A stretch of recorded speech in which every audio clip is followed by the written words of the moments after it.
AR Rahman இசையில் பாடின அனுபவம் சொல்லுங்கள். ஐயோ, ஏஆர் ரஹ்மான் ஸ்டுடியோவில் ஒரு நண்பன் இருந்தால் நீங்கள் ரெக்கார்ட் பண்ணது. திடீர்னு கால் வந்துச்சு, அது என்னன்னு தெரியல. அந்த டைமில் வந்து நான் ஏப்ரல் மாதத்தில் படத்தில் நடிச்சிட்டு இருந்தேன். நடிச்சிட்டு இருந்தபோது திடீர்னு கால் வந்துச்சு. நைட் வந்தோடனே இந்த மாதிரி ஸ்டுடியோ வாங்கணும்னு சரண் வந்து இதே எனக்கும் வந்துருக்குடா அப்படின்னு சொன்னான். அது அதுவும் ஃப்ரெண்ட்ஷிப் சாங் தான். ஆமாம், நான் சரண் சின்மய் பாடணும் 3 பேர் சேர்ந்து நைட் ஃபுல்லாக ரஹ்மான் சார் ரெக்கார்ட் பண்ணார்.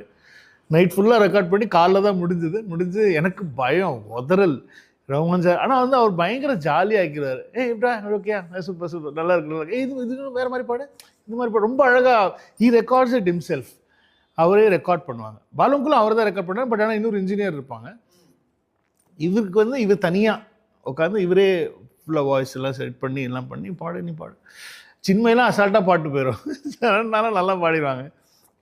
நான் இருக்கிறதுலே ஒரு மொக்க சிங்கர் நான். ஸோ நான் வந்து பாடும்போது எனக்கு உதறல் அப்படி இருக்கும்போது வந்து ஆனால் பயங்கரமாக அழகாக டுக்.